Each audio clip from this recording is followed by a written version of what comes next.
Monsieur l'ambassadeur du Norvège, Monsieur Arjorstein Norheim, pour l'occasion qu'il nous a donnée et pour cet entretien. Les relations bilatérales entre le Maroc et la Norvège ont été entamées en 1958. Mais déjà auparavant, en 1763, un consulat danois-norvégien était ouvert à Essaouira pour s'occuper du marché du voilier. Le Norvège a investi au Maroc dans le domaine maritime, l'industrie des engrais. Les exportations norvégiennes sont basées sur la pêche, les machines, l'aluminium et le bois. Les importations englobent le phosphate, les produits agricoles, et les textiles. Sans oublier que le Norvège aide le Maroc à travers le FAO et le soutient aussi dans le projet de droits de l'homme. Il y a des sociétés ici norvégiennes, la plupart ils s'occupent du maritime comme Aalborg et Soremar. Votre Excellence, parlez-nous de la dernière visite du ministre de l'Extérieur norvégien, M. Børge Brende, au Maroc. Quels sont les thèmes que vous avez abordés? Oui, merci pour l'introduction. Notre ministre, qui s'appelle Børge Brende, comme ça. Merci. Le prénom, c'est Børge Brende. Merci. Il a souligné que le Maroc est un partenaire stratégique pour l'Europe. Et il a salué le processus de réforme et de démocratisation et que la Norvège soutient ce processus. On a discuté les questions bilatérales et les questions régionales aussi. Et on a beaucoup discuté comment on peut renforcer davantage des relations bilatérales entre la Norvège et le Maroc.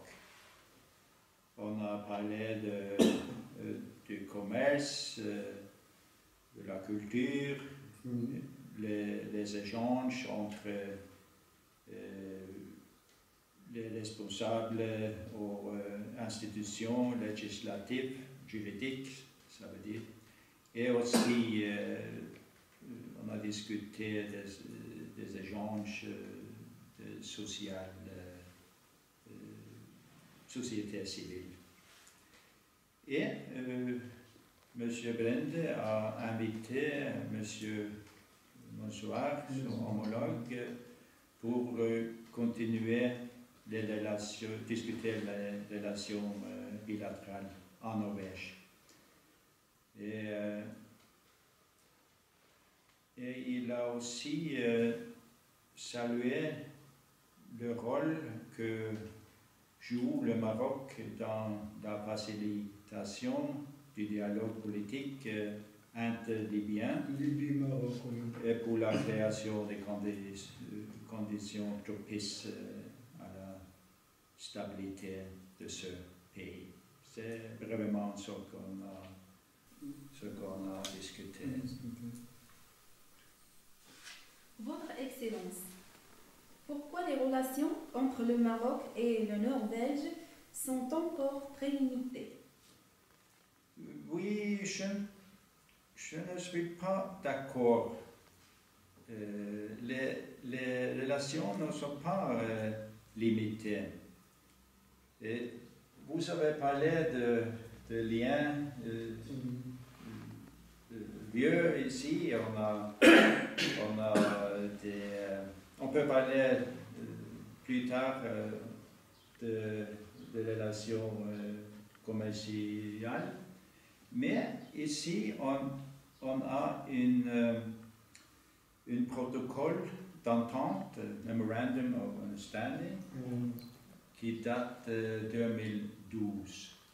Et chaque année, on a des réunions entre les secrétaires généraux des deux ministres des Affaires étrangères. Et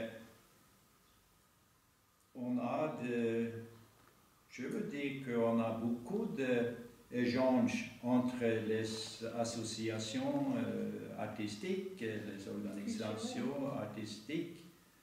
On a des films norvégiens ici et on a un directeur compositeur marocain-norvégien qui s'appelle Noureddin El Akmari. Il est bien connu ici, aussi en Norvège. Et on a une soirée de film norvégien fin mai. Mais on a aussi le théâtre, la musique des compositeurs norvégiens. Et ça, les liens sont solides, je crois. Mais on peut faire plus. Oui. Ça, c'est vrai. Monsieur l'ambassadeur, pourquoi avez-vous choisi le Maroc comme partenaire? Oui, j'ai déjà parlé des liens entre le Maroc et la Norvège. Et qu'on a eu des relations diplomatiques officielles depuis longtemps, 1958. Aujourd'hui, le Maroc est un pays stable dans une région caractérisée par l'instabilité. Le Maroc et l'Europe doivent coopérer pour éviter que les conséquences des conflits se déplacent vers l'Europe. Et nous coopérons dans tous les secteurs. Et le Maroc est aussi très intéressant d'une perspective commerciale. Et c'est ce qu'on a discuté les deux ministres. Monsieur l'ambassadeur, quelles sont les perspectives de la politique extérieure norvégienne? Oui, la Norvège n'est pas un membre de l'UE, mais nous avons un accord avec l'UE qui s'appelle l'espace économique européen. Celui-là, c'est une union économique rassemblant 31 États européens. Ça veut dire les 28 États membres de l'UE et 3 des 4 États membres de l'Association européenne de libre-échange, AELE. Moi, j'ai donné un discours à l'Institut royal des études stratégiques en décembre. Et moi, j'ai dit à IRES que la politique, c'est une question de défendre les valeurs auxquelles nous croyons et continuer à créer celles dont nous dépendons pour l'avenir. C'est la base des 5 priorités principales de la politique européenne du gouvernement norvégien. Et les 5 priorités sont la première, l'accroissement de la compétitivité et de la croissance. La deuxième, la recherche et une éducation de qualité. La troisième, une politique ambitieuse en matière de climat et d'énergie. La quatrième, c'est le renforcement de la sécurité. Et la cinquième, une approche globale de la migration. Et notre ministre des Affaires étrangères, il a donné un discours de la politique étrangère au Parlement norvégien le 5 mars. Il a focalisé sur 5 thèmes. C'est la sécurité, c'est nos valeurs fondamentales. Troisième, les intérêts économiques. Quatrième, la paix, le développement et la politique humanitaire. Et la cinquième, la lutte contre le changement climatique. C'est ça que c'est la perspective de la politique étrangère de Norvège. Et j'ai mentionné nos valeurs fondamentales. C'est la démocratie, c'est les droits de l'homme, le développement durable, l'ordre juridique international, et il faut défendre ces valeurs tout le temps. Monsieur l'ambassadeur, pourquoi le secteur du tourisme et économique sont-ils encore très faibles entre le Maroc et le Norvège? Oui, j'ai parlé de ça aussi à IRES. Et j'ai dit que le commerce et les relations économiques entre les deux pays sont proportionnellement modestes.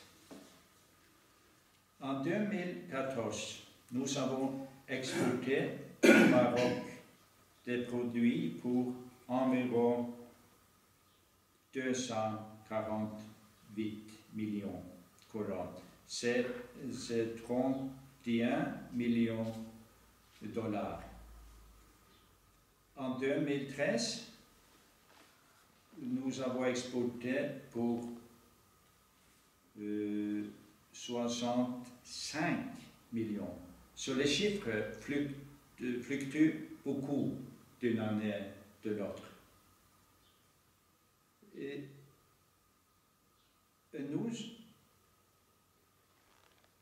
nous avons importé pour du Maroc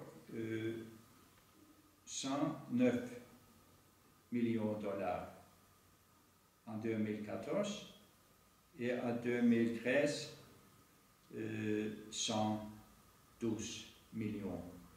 La Norvège a donc un déficit commercial.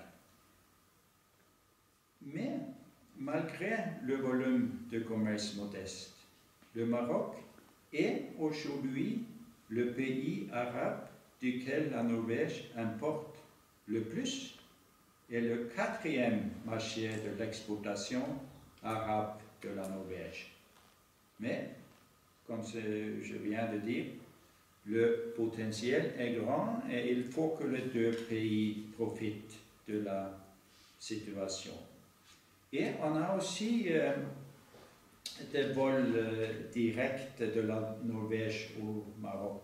Oslo, Casa ou Oslo, Agadir? Non, Oslo, Marrakech. Marrakech. Oslo, Agadir. Vous Oui, travaillez avec Neckermann ou comment? non, c'est le norvégien. On commande les tickets, on a des hôtels et Je parle de l'opérateur. Est-ce que c'est Neckermann ou Non, Thomas Cook, non? je ne sais pas. Ah. Les touristes viennent sans des problèmes. C'est seulement quand ils ont des problèmes qu'on me contacte. Oui. C'est ça. Mais je crois que les touristes norvégiens, les chiffres ont augmenté beaucoup les dernières années. Oui. Mais on n'a pas de chiffres exacts parce que c'est le Maroc qui donne les chiffres et on fait l'ensemble des pays scandinaves. Oui. C'est ça. Mais aussi pour ce secteur, c'est aussi un grand potentiel.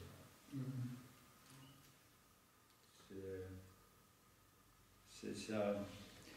Mais pour réaliser le potentiel, il faut comprendre qu'il y a un défi de la langue. On peut m'écouter, je ne parle pas couramment, mais pour les Norvégiens, on ne parle pas beaucoup de français, on parle anglais, on parle Anglais, oui. allemand. Et on ne connaît pas assez de la culture des hommes d'affaires au Maroc aussi. Oui. On coopère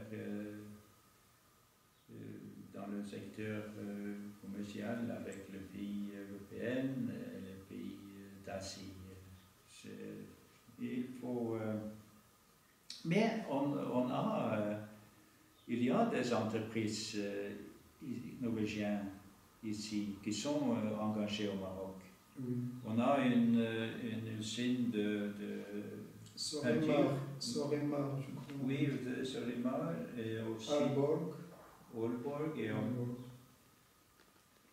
mais on a une usine de peinture, grand, qui s'appelle les Jotun. Il possède plusieurs magasins à Casablanca et on est en train d'ouvrir plusieurs dans d'autres villes au Maroc. Et on a aussi une grande compagnie qui importe beaucoup de fruits et de légumes de Maroc. Pendant de décembre en mars, on importe chaque semaine plus de 100 tonnes Les agrumes. Non, c'est myrtille et framboise. Et cette compagnie a eu la réunion de conseil administratif ici, à l'ambassade, avec ses partenaires Maroc au début de ce mois. So, on a aussi un propriétaire de bateaux de pêche et une usine à Ceuta qui produit des équipements pour les chevaux. So, et aussi des entreprises, deux entreprises qui importent saumon de Chine, Salima et d'autres. Monsieur l'ambassadeur, quel rôle jouait le Norvège dans l'Union européenne? Oui, j'ai déjà parlé un peu de notre EEA, accord économique, comment on dit, passe économique de rôle de Europe. L'UE, c'est le plus grand marché pour nous. Et la coopération avec l'UE stimule la croissance économique et garantit les emplois en Norvège. Nous coopérons avec l'UE sur tout le plan de la vie économique et politique.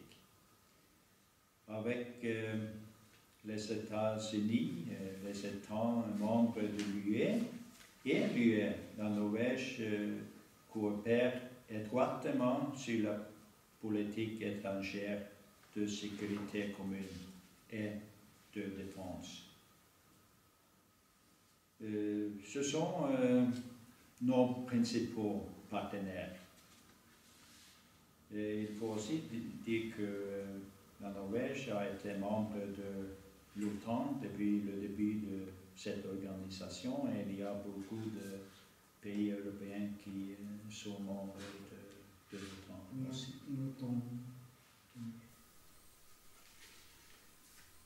Monsieur l'ambassadeur, est-ce que la Norvège est touchée par la crise ukrainienne? Oui, la Russie a violé le droit international en Ukraine Mm. et ont incité les hostilités en Europe. C'est pourquoi le conflit n'est pas seulement à propos de l'Ukraine, mais aussi à propos de l'absence de la Russie du respect des autres États et des règles internationales. Les actions de la Russie en Ukraine est préoccupant. Depuis que la crise a commencé, la Norvège a résisté avec l'UE, les États-Unis et d'autres pays de même sensibilité à la violation par la Russie du droit international. Les mesures restrictives contre la Russie sont une réponse nécessaire. Je dois ajouter que la Norvège soutient l'Ukraine en ce qui concerne le budget et d'autres secteurs importants de l'Ukraine, en Ukraine. Question de gaz, il n'y a pas de problème. Le gaz? Le gaz, oui. Qui traverse. Non, nous Non.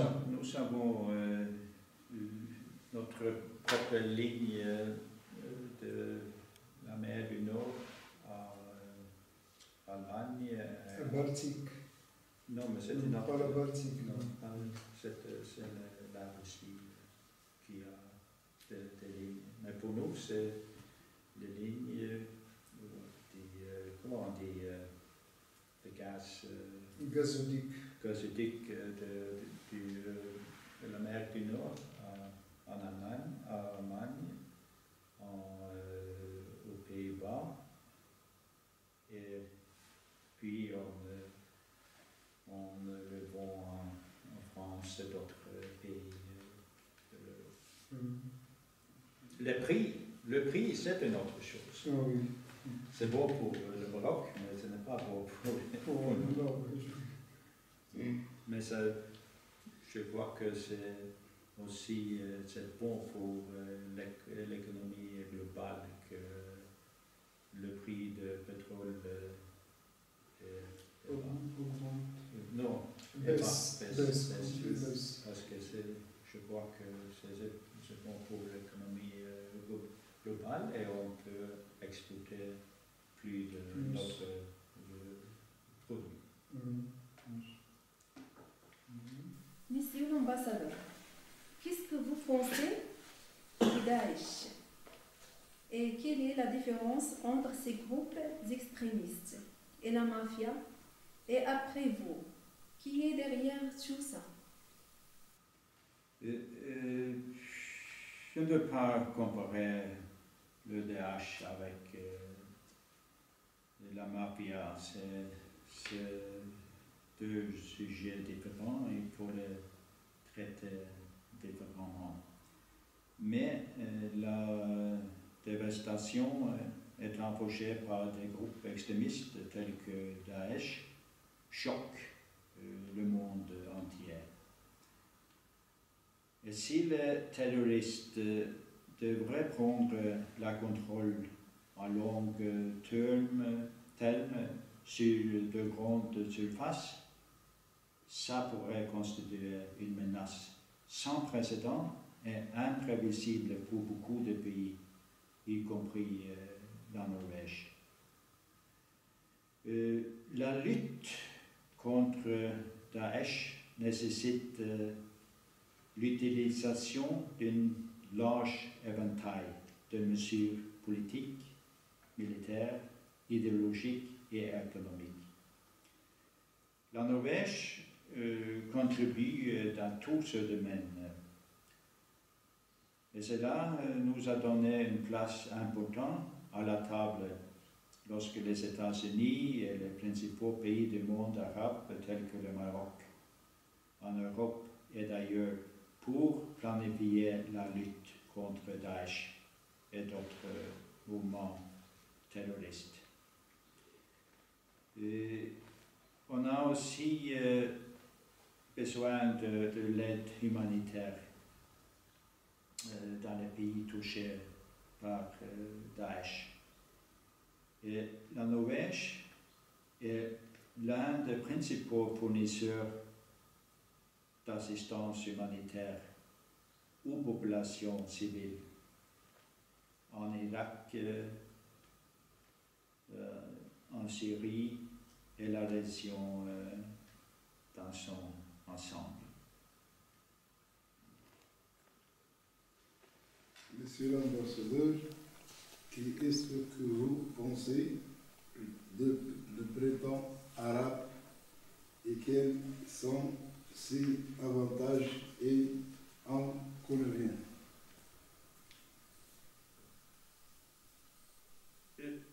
J'ai déjà dit que le Maroc est stable et n'a pas rencontré les problèmes que d'autres pays ont connus après le printemps arabe. Grâce aux efforts assidus de Sa Majesté Mohammed VI en 2011, le Maroc a évité de tels conflits que d'autres pays de la région ont confrontés. J'ai une vie meilleure et surtout le travail. Au Maroc, Sa Majesté et le gouvernement ont adressé les problèmes et a souligné des solutions à travers une nouvelle constitution. Les inconvénients sont que d'autres pays en Afrique du Nord et au Moyen-Orient n'étaient pas aussi prospectifs.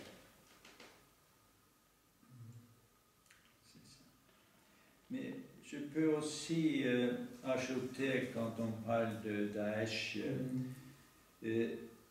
à long terme, les mouvements tels que Daesh ne peuvent être combattus avant qu'il vienne en place des gouvernements démocratiques et inclusifs qui peuvent donner l'espoir et l'opportunité pour les populations.